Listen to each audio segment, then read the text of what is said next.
جناب میثم تمار رضی اللہ تعالیٰ عنہ کی زبان حضرت علی کی محبت میں کاٹی گئی۔ حضرت میثم تمار رضی اللہ تعالیٰ عنہ کو 22 رجب 60 ہجری کو ابن زیاد لعین کے حکم پر سولی چڑھا کر منہ میں لگام دے کر شہید کیا گیا۔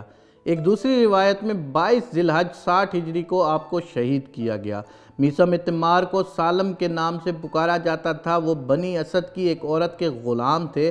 حضرت علی نے انہیں اس عورت سے خرید کر آزاد کر دیا تھا اور فرمایا، پیغمبر خدا نے مجھے تمہارے متعلق بتایا تھا کہ تمہارے والدین نے تمہارا نام میثم رکھا تھا۔ میثم نے کہا، قربان جاؤں، یہ بالکل صحیح ہے۔ پھر آپ نے فرمایا، تم اپنا پرانا نام دوبارہ رکھو اور کنیت ابو سالم رکھ لو۔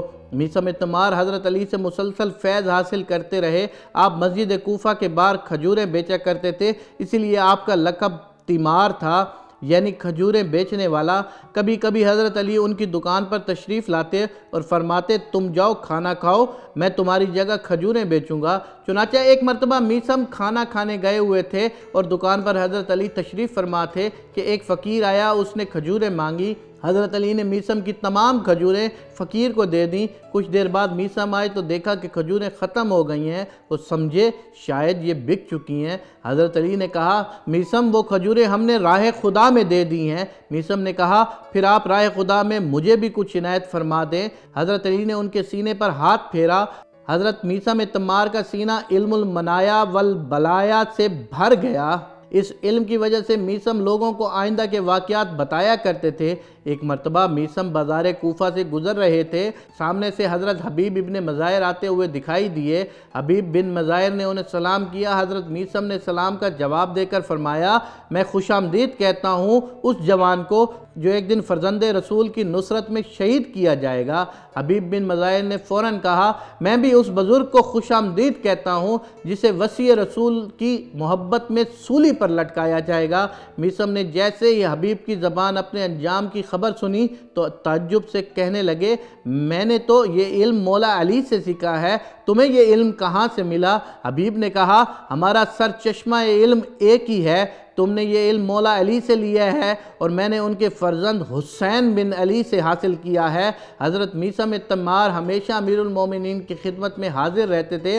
حضرت میثم کہتے ہیں کہ ایک شب میں امیر المومنین کے ساتھ تھا۔ آپ کوفہ سے نکل کر مسجد جعفی تشریف لائے۔ آپ نے یہاں 4 رکعت نماز پڑھی اور نماز و تسبیح سے فارغ ہو کر آپ نے ہاتھ اٹھا کر یہ دعا پڑھی، پروردگار، میں تجھے کیسے پکاروں جبکہ میں تیری نافرمانی کر چکا ہوں، اور میں تجھے کیسے نہ پکاروں جبکہ مجھے تیری معرفت حاصل ہے اور تیری محبت میرے دل میں جاگزی ہے۔ میں نے گناہوں سے بھرا ہوا ہاتھ تیری طرف پھیلایا ہے اور میں نے تیرے لطف کی طرف امید بھری نگاہ اٹھائی ہے۔ پھر آپ نے سر اقدس سجدے میں رکھا اور 100 مرتبہ الغفور کہا، پھر سجدے سے سر اٹھایا اور چل دیے۔ میں بھی آپ کے پیچھے چلنے لگا۔ آپ ایک بیابان میں تشریف لائے اور زمین پر ایک لکیر کھینچ کر بولے، میرے آنے تک تم اس لکیر سے باہر نہ جانا۔ میں رک گیا، آپ آگے چلے گئے۔ بیابان میں سناٹا تھا اور رات تاریک تھی۔ میں نے اپنے آپ سے کہا کہ میں نے اس بیابان میں اپنے آقا کو تنہا چھوڑ دیا ہے۔ پورا عرب ان کے دشمنوں سے بھرا ہوا ہے۔ اگر خدا نہ خواستہ انہیں کوئی گزند پہنچی تو میں قیامت کے دن خدا اور اس کے رسول کو کیا منہ دکھاؤں گا؟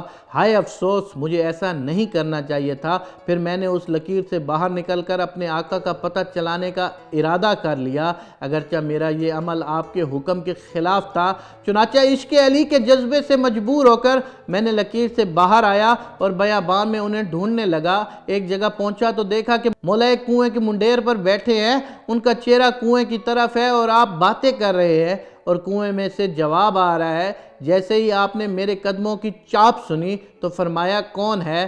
میں نے عرض کیا، میثم ہوں میرے آقا۔ آپ نے فرمایا، کیا میں نے تمہیں اس لکیر کے اندر رہنے کا حکم نہیں دیا تھا؟ میں نے عرض کیا، مجھے آپ کے دشمنوں کا خوف تھا، اس لیے آپ کو اس بیابان میں تنہا نہیں چھوڑنا چاہتا تھا۔ اگر خدا نہ خواستہ آپ کو کوئی گزند پہنچتا تو میں اپنے آپ کو معاف نہیں کر سکوں گا۔ آپ نے فرمایا، تم نے میری گفتگو سنی ہے، میں نے کہا مولا صرف آواز سنی ہے، سمجھا کچھ نہیں ہوں۔ آپ نے میری طرف رخ کر کے کہا میرے دل میں بہت سے درد ہیں، جب سے میں تنگ دل ہوتا ہوں اپنے ہاتھ زمین کو کھودتا ہوں اور اپنے درد زمین سے بیان کرتا ہوں اور انہیں اس میں چھپا دیتا ہوں۔ زمین سے جو گھاس اگتی ہے اس کا بیج میرا بویا ہوا ہے، یعنی اس کا بیج میری آؤ سوز و غذا ہے۔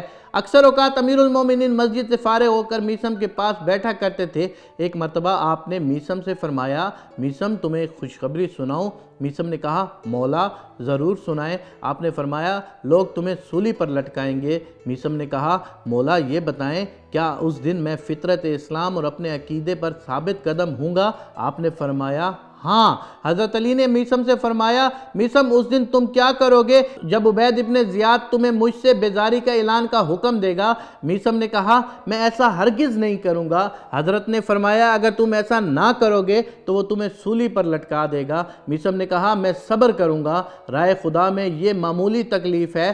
حضرت علی نے فرمایا اگر تم اس دن صابر اور ثابت قدم رہے تو قیامت کے دن تم میرے ساتھ میرے درجے میں ہوگے۔ حضرت علی نے میثم کو جس دن کی خبر دی تھی آخرکار وہ دن آ گیا۔ عبید اللہ ابن زیاد کے حکم سے میثم کو گرفتار کیا گیا۔ اس خبیث کو ایک شخص نے خبر دی یہ علی کے محبوب ترین اصحاب میں سے ہیں۔ ابن زیاد نے ازراہ تمسخر کہا یہ اجمی جو صحیح طرح بات بھی نہیں کر سکتا علی کا دوست ہے؟ دربانوں نے کہا جی ہاں۔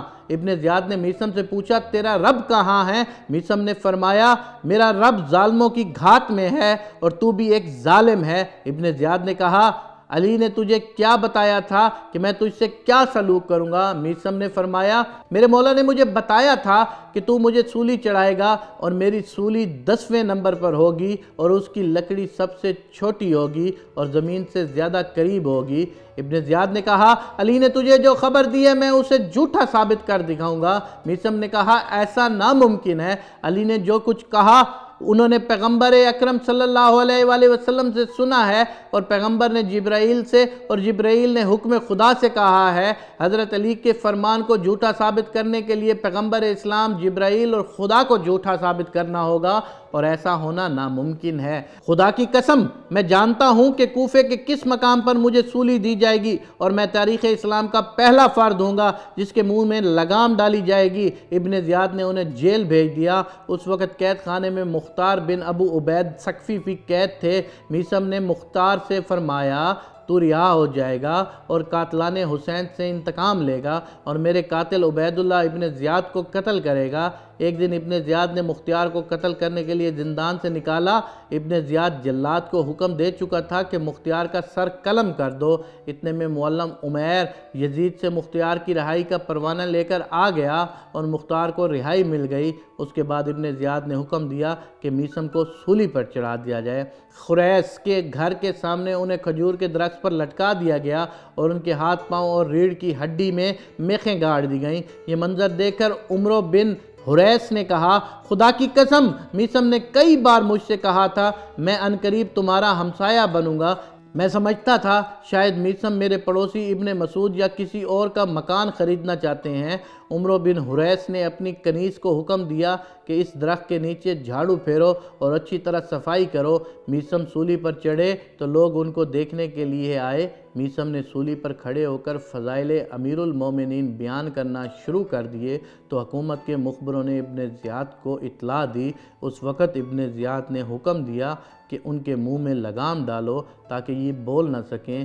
تیسرے دن میثم کے جسم پر نیزہ مارا گیا اور شام کے وقت ان کے دماغ اور منہ سے خون جاری ہوا اور انہوں نے شہادت پائی۔ سبحان اللہ، سبحان اللہ، سبحان اللہ۔